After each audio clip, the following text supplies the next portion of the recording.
السلام علیکم ناظرین حضرات، چینل کو ابھی سبسکرائب نہیں کیا ہے تو چینل کو سبسکرائب کر لیجئے، ساتھ میں بیل آئیکن ضرور دبا دیجئے تاکہ آنے والی ویڈیو کی نوٹیفیکیشن آپ کو ملتی رہے۔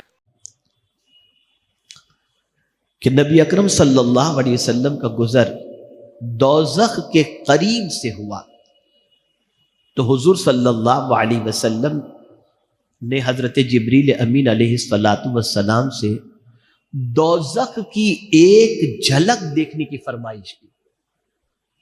شب معراج سرکار کا گزر جب جہنم کے قریب سے ہوا تو سرکار صلی اللہ علیہ وسلم نے حضرت جبریل امین علیہ السلام سے فرمایا، مجھے جہنم کی ایک جھلک دکھلا دو۔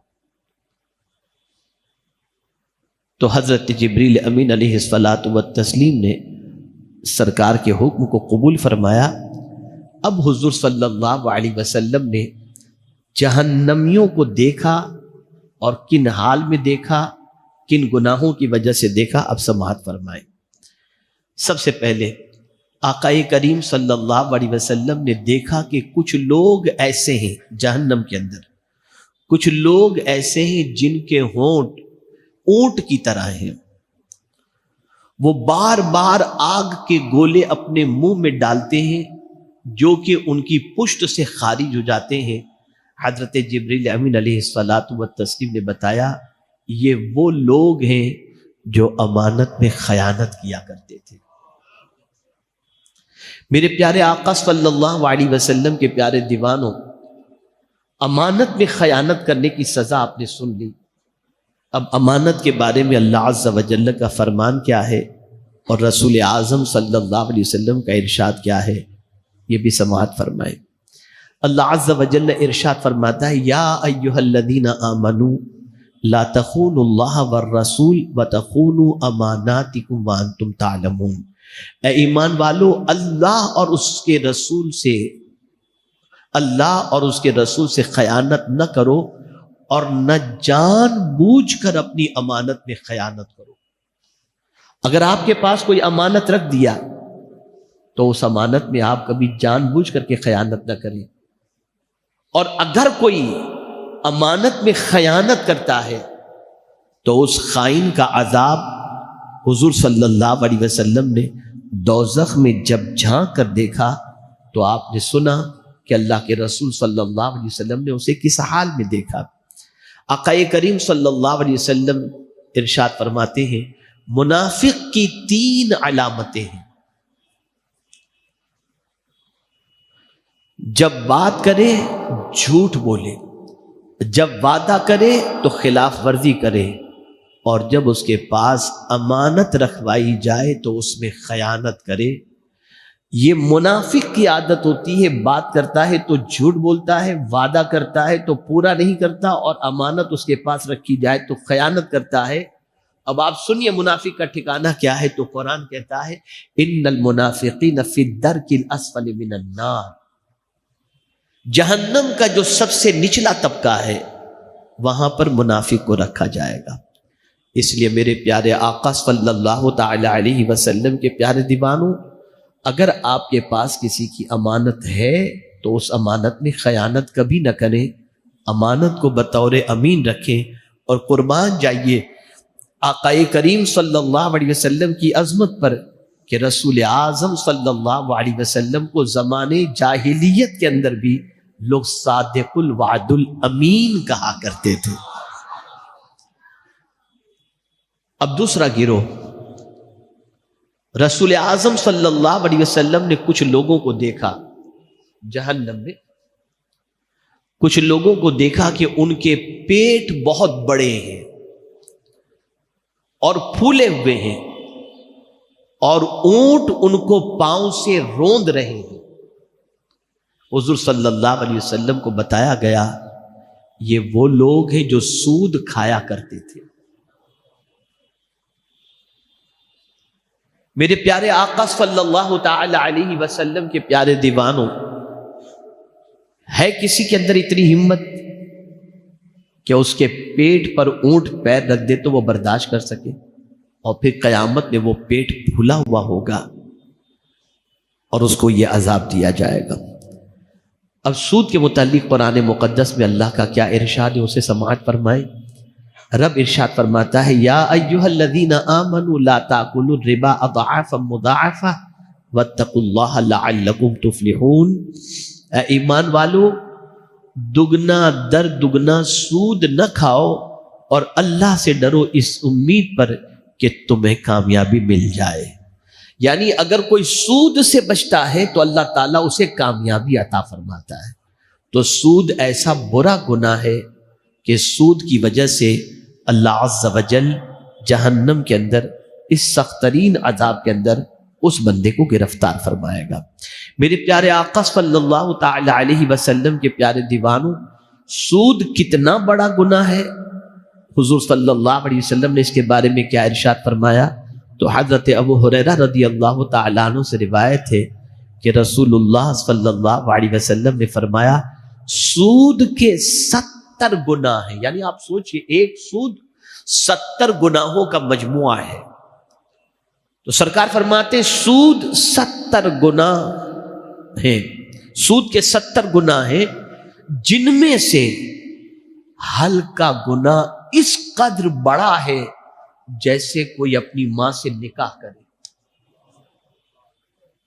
یعنی سود کھانا یہ اتنا بڑا گناہ ہے کہ جو کوئی شخص اپنی ماں سے بدکاری کرے، ماں سے نکاح کرے، یہ جو گناہ ہوتا ہے اس طریقے کا بڑا گناہ سود کھانے والے کو اللہ تعالیٰ جو ہے اس گناہ سود کھانا اتنا بڑا گناہ ہے۔ لینے سے بھی بچو، دینے سے بھی بچو۔ آج کل ہمارے معاشرے کے اندر بہت سارے مرد جن کے پاس پیسوں کی فراوانی ہے وہ کسی کو دے دیتے ہیں کہ 25 لاکھ روپے لے لو، مہینے کا 10,000 دے دینا، 5,000 دے دینا، 50,000 دے دینا۔ عورتیں بھی اس کام کے اندر گرفتار ہیں۔ ڈرو اللہ سے اور ڈرو اللہ عز و جل کے عذاب سے۔ ہم میں کا کوئی ایسا نہیں جو اللہ کے عذاب کو برداشت کرنے کی طاقت رکھتا ہو۔ اللہ عز و جل نے فرمایا وَأَحَلَّ اللَّهُ الْبَيْعَ وَحَرَّمَ الرِّبَا، اللہ نے تجارت کو حلال فرمایا ہے اور سود کو حرام فرمایا۔ میرے پیارے آقا صلی اللہ علیہ وسلم کے پیارے دیوانوں، اب ایک عام گناہ جس کے اندر آج امت کے بہت سارے لوگ گرفتار ہیں اور بہت آسان سمجھتے ہیں، اس گناہ کو بہت ہلکا سمجھتے ہیں، اور اس گناہ کے اندر ہماری قوم ڈوبتی جا رہی ہے۔ نوجوان بچے بچیاں ہی نہیں، شادی شدہ مرد و عورت بھی الا ماشاء اللہ اس گناہ کے اندر گرفتار ہے، اور وہ گناہ ہے زنا۔ اب حضور صلی اللہ علیہ وسلم نے زانی کو کن حال کے اندر جہنم کے اندر دیکھا، یہ آقا کریم صلی اللہ علیہ وسلم فرماتے ہیں حضور صلی اللہ علیہ وسلم نے کچھ لوگوں کو دیکھا جن کے سامنے تازہ اور لذیذ کھانا تھا اور قریب ہی گندا اور بدبودار سڑا ہوا کھانا تھا۔ یہ لوگ اچھا کھانا چھوڑ کر سڑا ہوا کھانا کھاتے تھے۔ حضور صلی اللہ علیہ وسلم کو بتایا گیا یہ وہ لوگ ہیں جو اپنی بیویوں کو چھوڑ کر دوسروں کی عورتوں کے ساتھ حرام کاری کرتے ہیں۔ یہاں دیکھیں جہنم کے کھانے کے بارے میں بتایا، لذیذ، اور جہنم کا کھانا جانتے کیا ہے؟ جہنم کا مشروب کیا ہے؟ جہنم میں کیا پلایا جائے؟ جہنمیوں کا پیپ پلایا جائے گا۔ بڑا آسان ہماری قوم نے سمجھ رکھا ہے، اور کچھ تو فقریہ کہتے ہیں معاذ اللہ میرے اس سے تعلق ہے، اس سے تعلق ہے، میں ان کو لے کے جاتا ہوں، الیاذ باللہ۔ زانی کی سزا یہ ہے۔ میرے پیارے آقا صلی اللہ تعالی علیہ وسلم کے پیارے دیوانوں، اب زانیہ کو بھی حضور نے دیکھا، صرف زانی ہی کو نہیں، مرد ہی کو نہیں، وہ عورتیں زنا جو کرتی ہیں۔ آپ جانتے ہیں زنا ایسا جرم ہے کہ عورت کی مرضی کے بغیر یہ جرم ہو ہی نہیں سکتا۔ اس لیے قرآن نے جب زنا کے بارے میں فرمایا تو پہلے الزانیۃ والزانی فرمایا، اور جب چوری کی بات آئی تو والسارق والسارقۃ فرمایا۔ زنا آدمی عورت کی مرضی کے بغیر نہیں کر سکتا۔ اب وہ عورتیں جو زنا کے اندر گرفتار ہوتی ہیں ان کی سزا کیا ہے؟ حضور صلی اللہ علیہ وسلم نے فرمایا کہ کچھ عورتوں کو میں نے دیکھا کہ ان کی چھاتیوں سے لٹکایا گیا تھا اور حضور صلی اللہ علیہ وسلم کو بتایا گیا ان عورتوں نے اپنے شوہروں کی خیانت کی تھی، یعنی شادی شدہ تھی لیکن دوسروں سے تعلق قائم کر چکی تھی، تو ان کو ان کے سینے سے لٹکایا جائے گا۔ اب ذرا سوچو، جہنم میں لٹکایا جائے گا تو عذاب کتنا سخت ترین ہوگا۔ میرے پیارے آقا صلی اللہ تعالی علیہ وسلم کے پیارے دیوانوں، قرآن مقدس میں اللہ عز و جل نے زنا کے بارے میں کیا فرمایا؟ اللہ ارشاد فرماتا ہے وَلَا تَقْرَبُوا الزِّنَا إِنَّهُ كَانَ فَاحِشَةً وَسَاءَ سَبِيلًا، اور بدکاری کے پاس نہ جاؤ، بے شک وہ بے حیائی اور بہت بری راہ ہے۔ حضرت میمونہ رضی اللہ تعالی عنہ سے روایت ہے کہ رسول اللہ صلی اللہ علیہ وسلم نے ارشاد فرمایا میری امت اس وقت تک بھلائی پر رہے گی جب تک ان میں زنا سے پیدا ہونے والے بچے عام نہ ہو جائیں، اور جب ان میں زنا سے پیدا ہونے والے بچے عام ہو جائیں گے تو اللہ تعالیٰ انہیں عذاب میں گرفتار فرما دے گا۔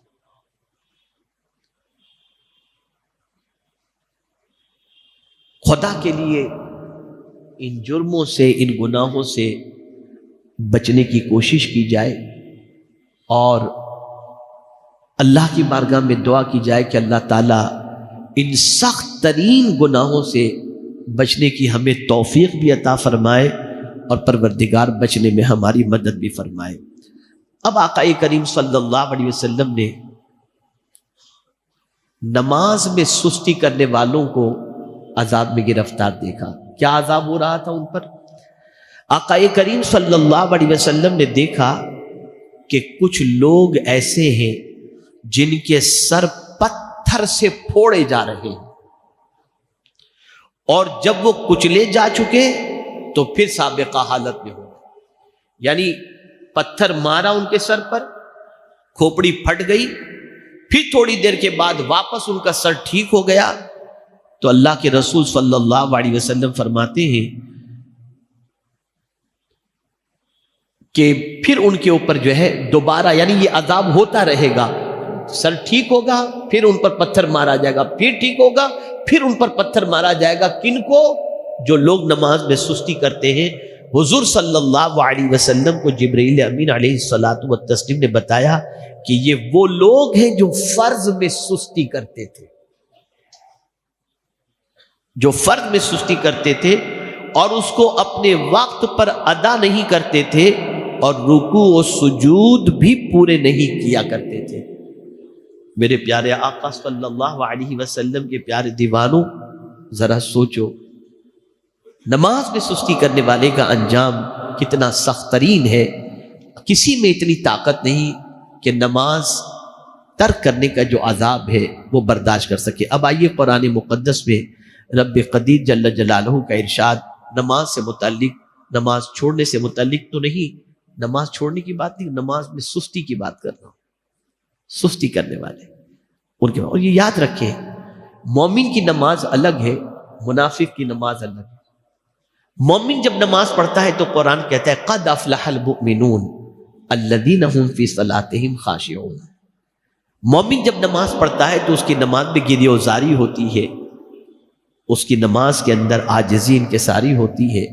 لیکن منافق جب نماز پڑھتا ہے تو قرآن کہتا ہے اذا قاموا الی الصلاۃ قاموا کسالی، سست مردے کی طرح وہ نماز پڑھتا ہے۔ یہ منافق کی نماز ہے۔ ایسی سستی والی نماز پڑھنے والوں کے سلسلے میں عذاب اللہ کے رسول صلی اللہ علیہ وسلم نے بتایا۔ نماز جب پڑھو چاق و چوبند ہو کر کے پڑھو، اللہ نہ کرے کوئی بیماری ہے اور اس کی وجہ سے آپ کو تکلیف ہے تو وہ الگ چیز ہے۔ میں دیکھ رہا ہوں کہ اس وقت ایک بڑی تعداد جوانوں کی ہے، نماز چاق و چوبند ہو کر کے پڑھو، بہت دل جمعی کے ساتھ پڑھو، اچھی طریقے سے رکوع کرو، اچھی طریقے سے سجود کرو، اچھی طریقے سے قیام کرو، اور نماز میں انتظار، بہت سارے لوگ انتظار کرتے ہیں مغرب کو ابھی 20 منٹ باقی ہے، چلو یار میں 5 منٹ کے بعد مسجد چلا جاؤں گا، عصر اور مغرب دونوں ساتھ پڑھ کے آؤں گا۔ خدا کے لیے ایسا نہ کرو، خدا کے لیے ایسا نہ کرو۔ نماز میں سستی مت کرو، نماز وقت پر ادا کرو۔ اللہ عز و جل نے قرآن مقدس میں ارشاد فرمایا وَمَا مَنَعَهُمْ أَن تُقْبَلَ مِنْهُمْ نَفَقَاتُهُمْ إِلَّا أَنَّهُمْ كَفَرُوا بِاللَّهِ وَبِرَسُولِهِ وَلَا يَأْتُونَ الصَّلَاةَ إِلَّا وَهُمْ كُسَالَىٰ ولا ينفقون الا وهم کارہون، اور ان کے صدقات قبول کیے جانے سے یہ بات مانے ہے، روکتی ہے۔ یعنی وہ لوگ جو صدقہ کرتے ہیں، کن کا صدقہ قبول نہیں ہوتا اور کون سی چیز صدقے کے قبول کرنے میں رکاوٹ بنتی ہے؟ اللہ اکبر، رکاوٹ یہ چیز بنتی ہے کہ صدقہ تو دیا لیکن قبول اس لیے نہیں ہوتا، رکاوٹ اس لیے بن جاتی ہے کہ انہوں نے اللہ اور اس کے رسول کے ساتھ کفر کیا اور نماز کی طرف سستی اور کاہلی ہی سے آتے ہیں اور ناگواری ہی سے مال خرچ کرتے ہیں۔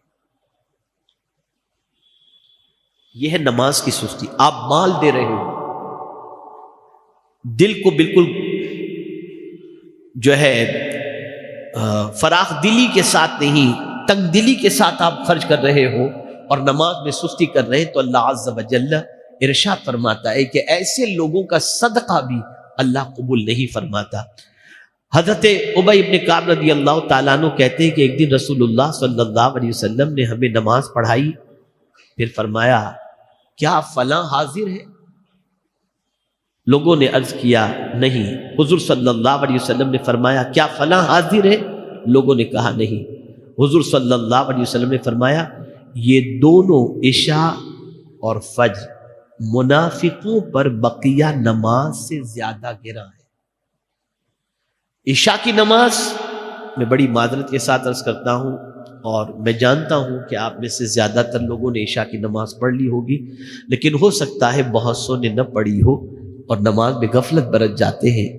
تو یاد رکھیں، عشاء کی نماز میں اور فجر کی نماز میں ادا کرنے کے اندر ہمارے اوپر اگر تکلیف اور گرام ہمیں محسوس ہوتا ہے، یار بہت تھک گیا ہوں، ابھی عشاء کیسے پڑھوں یار، کل سے پابند ہو جاؤں گا، فجر میں رات بھر ٹی وی ویڈیو یوٹیوب میں لگے رہے اور فجر کی نماز کا وقت ہوا تو اٹھنے سے ہم نے کوتاہی برتی، اور یہ دونوں نمازیں ہمارے اوپر اگر گراں گزرتی ہے تو یہ یاد رکھیں یہ کن پر گراں گزرتی ہے؟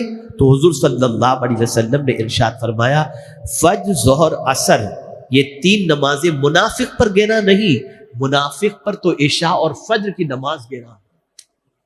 منافق جو ہوگا وہ عشاء اور فجر اس پر گراں گزرے گا۔ آج بھی بہت سارے عشاء تو پڑھ لیتے ہیں لیکن فجر میں کاہلی کے شکار ہو جاتے ہیں۔ تو میرے پیارے آقا صلی اللہ علیہ وسلم کے پیارے دیوانوں، کبھی بھی کسی وقت کی نماز کو جان بوجھ کر کے قضا نہ کریں، اور عشاء اور فجر کی نماز کبھی بھی اس میں کوتاہی نہ برتیں، اور کبھی بھی سستی کا مظاہرہ نہ کریں کہ یہ دو وقت کی نماز منافق پر گراں ہے۔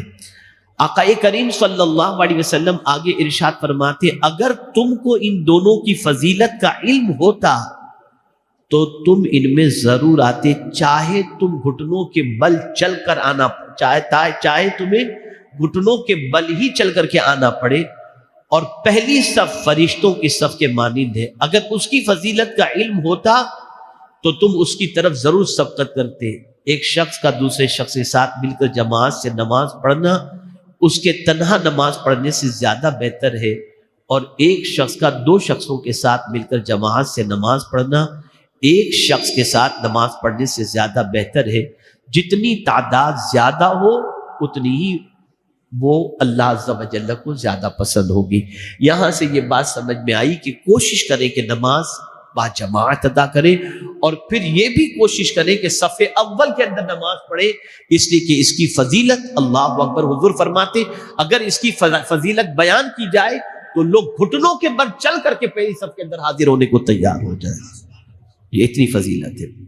میرے پیارے آقا صلی اللہ تعالی علیہ وسلم کے پیارے دیوانوں، اللہ کے رسول صلی اللہ علیہ وسلم کو ایک اور گناہ کی وجہ سے عذاب میں گرفتار لوگوں کو دکھایا گیا۔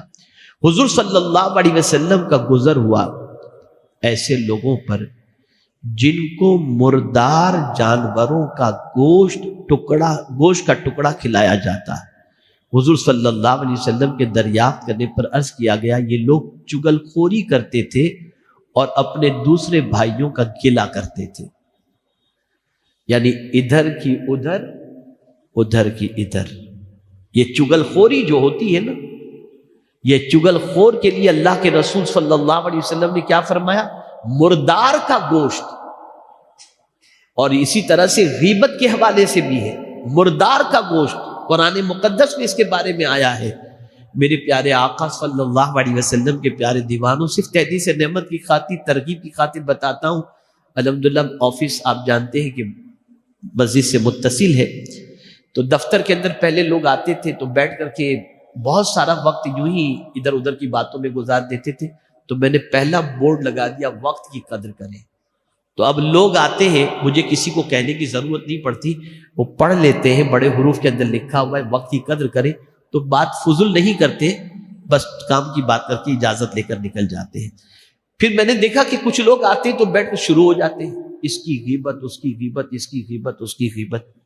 تو پھر میں نے ابھی نیا بورڈ ایک لگا دیا ہے کہ غیبت زنا سے بھی سخت ترین ہے۔ قرآن حدیث مصطفیٰ صلی اللہ علیہ وسلم ہے کہ الغیبت اشد من الزنا، زنا سے بھی بدترین اگر کوئی چیز ہے تو وہ غیبت ہے۔ تو رسول اعظم صلی اللہ علیہ وسلم نے دیکھا کہ جو لوگ دنیا میں ایک دوسرے کی غیبت کرتے تھے وہ مردار کھا رہے ہوں گے قیامت کے دن۔ اللہ عز و جل نے قرآن مقدس میں اسی لیے فرمایا یا ایھا الذین آمنوا اجتنبوا کثیرا من الظن ان بعض الظن اثم ولا تجسسوا ولا یغتب بعضکم بعضا ایحب احدکم ان یأکل لحم اخیہ میتا فکرہتموہ واتقوا اللہ ان اللہ تواب الرحیم۔ اے ایمان والو، بہت گمانوں سے بچو۔ آدمی اپنی عقل پر ارے مجھے لگتا ہے ایسے، مجھے لگتا ہے، اپنی عقل سے آدمی گمان کرنے لگ جاتا ہے، گمان کبھی سچا نہیں ہوتا۔ اپنی عقل سے، اپنی سوچ سے کسی کے بارے میں بھی کچھ گمان کر لینا، قرآن کہتا ہے اجتنبوا کثیرا من الظن، بہت گمانوں سے بچو، بے شک کوئی گمان گناہ ہو جاتا ہے۔ اور عیب نہ ڈھونڈو۔ آج ہمارے یہاں پوزیشن یہ کہ عیب کی تلاش میں آدمی لگا ہوا ہے کہ جلدی سے کچھ مل جائے۔ اس کی پوزیشن ایسی ہی ہے جیسے مکھی پورے اچھے جسم کو چھوڑ کر تھوڑے پھوسی پر جا کر کے بیٹھتی ہے، ایسے ہی وہ شخص جو لوگوں کے عیب تلاش کرتا ہے وہ بھی اس مکھی کی طرح ہے جو پھوسی پر جا کر کے بیٹھا کرتی ہے۔ آگے قرآن مقدس میں رب نے فرمایا اور ایک دوسرے کی غیبت نہ کرو، کیا تم میں کوئی پسند رکھے گا کہ اپنے مرے بھائی کا گوشت کھائے؟ تو یہ تمہیں گوارا نہ ہوگا، اور اللہ سے ڈرو، بے شک اللہ بہت توبہ قبول کرنے والا مہربان ہے۔ کوئی اپنے مردار بھائی کا گوشت کھانا پسند نہیں کرتا، تو اسی طریقے سے اسے غیبت بھی نہیں کرنا چاہیے کہ غیبت کرنا اپنے مردار بھائی کے گوشت کھانے کے برابر ہے۔ میرے پیارے آقا صلی اللہ تعالی علیہ وسلم کے پیارے دیوانوں، جیسا کہ میں نے ابھی حدیث مبارکہ آپ کے سامنے عرض کی، اسی حدیث مبارکہ کا آگے کا جو ہے متن، آگے کا ترجمہ آپ کی سماعتوں کے حوالے کروں۔ آقا کریم صلی اللہ علیہ وسلم نے فرمایا غیبت زنا سے بھی زیادہ سخت چیز ہے۔ لوگوں نے عرض کی یا رسول اللہ صلی اللہ علیہ وسلم، غیبت زنا سے زیادہ سخت کیسے ہے؟ ارشاد فرمایا کہ مرد زنا کرتا ہے پھر توبہ کرتا ہے تو اللہ تعالیٰ اس کی توبہ قبول فرماتا ہے، اور غیبت کرنے والے کی تب تک مغفرت نہ ہوگی جب تک کہ وہ معاف نہ کرے جس کی غیبت اس نے کی۔ یعنی آپ نے کسی کے پیٹھ پیچھے اس کی برائی کی ہے اور پھر آپ شب معراج میں رو رو کے دعا کر رہے ہیں، معاف نہیں ہوگا، معاف نہیں ہوگا یہ گناہ۔ بلکہ جس کی غیبت کیے ہو جب تک کہ اسے معافی نہ مانگ لو تب تک کہ اللہ تعالیٰ اس بندے کو معاف نہیں فرمائے گا۔ مجھے یاد ہے ایک صاحب، ویسے تو میں سب کے لیے اچھا گمان کرتا ہوں، لیکن کبھی کبھی کچھ لوگ کسی کے بہکاوے پر آ کر یا کسی وجہ سے غیبت کر دیتے ہیں۔ ایک صاحب مجھے بخاری مسجد میں جہاں میں جمعہ پڑھاتا ہوں، میں اتفاق سے ظہر کی نماز میں وہاں پہنچا تو نماز پڑھ کر کے نماز کے لیے جیسے ہی مسجد میں داخل ہوا، وہ صاحب مجھے ملے اور انہوں نے مجھ سے کہا کہ حضرت مجھے معاف فرما دیں۔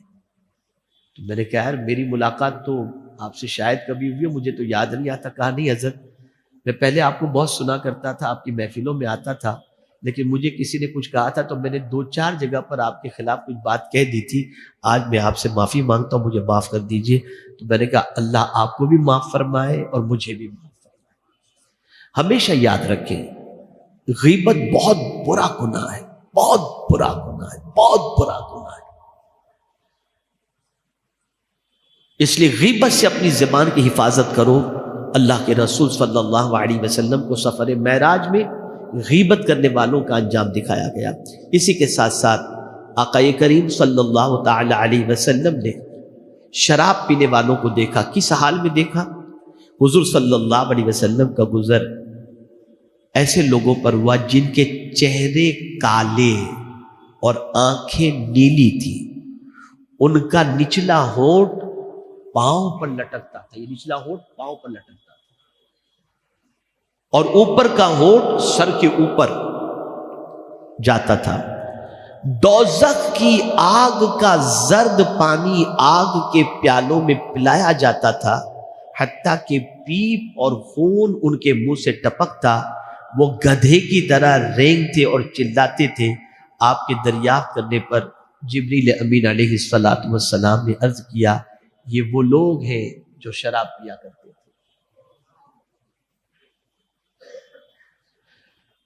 میرے پیارے آقا صلی اللہ علیہ وسلم کے پیارے دیوانوں، قرآن مقدس میں اللہ عز و جل نے اسی لیے شراب کے حوالے سے فرمایا یا ایھا الذین آمنوا انما الخمر والمیسر والانصاب والازلام رجس من عمل الشیطان فاجتنبوہ لعلکم تفلحون۔ اے ایمان والو، شراب، جوا اور بت اور پانسے ناپاکی ہی ہیں، شیطانی کام ناپاک ہی ہے، شیطانی کام، تو ان سے بچتے رہنا تاکہ تم فلاح پاؤ۔ اگر کوئی شخص ان چیزوں سے بچتا ہے تو اللہ تعالیٰ اس بندے کو کامیابی عطا فرماتا ہے۔ حضرت ابو مالک اشعری رضی اللہ تعالیٰ عنہ سے روایت ہے کہ رسول اللہ صلی اللہ علیہ وسلم نے فرمایا میری امت کے کچھ لوگ شراب پئیں گے، وہ اس کا کوئی اور نام رکھ لیں گے، ان کو گانے والیاں ساز بجا کر گانے سنائیں گی، اللہ تعالیٰ انہیں زمین میں دھسا دے گا اور ان میں سے بعض کو بندر اور خنزیر بنا دے گا۔ یہ ہے شرابی کا انجام۔ میرے پیارے آقا صلی اللہ علیہ وسلم کے پیارے دیوانوں، اسی طرح آقا کریم صلی اللہ تعالی علیہ وسلم کا گزر ایسے گروہ کے اوپر ہوا جسے حضور صلی اللہ علیہ وسلم نے دیکھا تو کس حال میں دیکھا؟ جو آگ کے جنگل میں قید تھے۔ آگ ان کو جلاتی، وہ پھر درست ہو جاتے اور اسی وقت آگ انہیں دوبارہ جلاتی، اور یہ سلسلہ جاری رہتا۔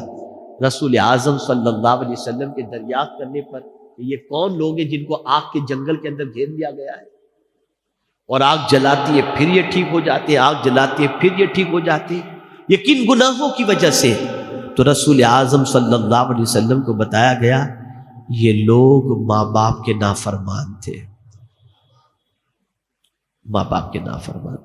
میرے پیارے آقا صلی اللہ تعالی علیہ وسلم کے پیارے دیوانوں، اللہ عز و جل نے ماں باپ کے حوالے سے کیا فرمایا؟ وَقَضَىٰ رَبُّكَ أَلَّا تَعْبُدُوا إِلَّا إِيَّاهُ وَبِالْوَالِدَيْنِ إِحْسَانًا إِمَّا يَبْلُغَنَّ عِندَكَ الْكِبَرَ أَحَدُهُمَا أَوْ كِلَاهُمَا فَلَا تَقُل لَّهُمَا أُفٍّ وَلَا تَنْهَرْهُمَا وَقُل لَّهُمَا قَوْلًا كَرِيمًا۔ تمہارے رب نے حکم فرمایا کہ اس کے سوا کسی کو نہ پوجو اور ماں باپ کے ساتھ اچھا سلوک کرو۔ اگر تیرے سامنے ان میں کا ایک یا دونوں بڑھاپے کو پہنچ جائیں تو ان سے ہوں نہ کہنا اور انہیں نہ جھڑکنا اور ان سے تعظیم کی بات کہنا۔ ماں باپ بوڑھے ہو جائیں، اوف بڈھے، ان کو تو کچھ آتا نہیں ہے، اس قسم کے الفاظ کے استعمال کرنے والے کا انجام بہت سخت ہے، بہت سخت ہے، بہت سخت ہے۔ خدا کے لیے اپنے ماں باپ کو ناراض نہ کرو، ماں باپ کے سامنے اف نہ کہو، ماں باپ کے سامنے ہوں بھی نہ کہو، اس لیے کہ ماں باپ کو ستانے والے کا انجام اتنا سخت ترین ہے جو ناقابل برداشت ہے۔ یاد رکھیں رسول رحمت صلی اللہ علیہ وسلم نے فرمایا 3 لوگ ایسے ہیں جن کو جنت کی خوشبو بھی نصیب نہیں ہوگی جبکہ جنت کی خوشبو 500 میل کی دوری سے آتی ہے۔ صحابہ نے عرض کیا حضور وہ 3 لوگ کون ہیں؟ تو میرے آقا صلی اللہ علیہ وسلم نے فرمایا عادی شرابی، جو شراب پینے کا عادی ہے اور بغیر توبہ کیے مر جائے تو اسے جنت کی خوشبو بھی نصیب نہیں ہوگی۔ دوسرا وہ شخص جو کسی پر احسان کرے تو احسان جتائے، اسے بھی جنت کی خوشبو نہیں ملے گی۔ اور تیسرا وہ شخص جو ماں باپ کا نافرمان اور ماں باپ کی نافرمانی کرتا ہے، اسے بھی جنت کی خوشبو میسر نہیں ہوگی اس وقت تک جب تک کہ ماں باپ کو وہ راضی نہ کر لے۔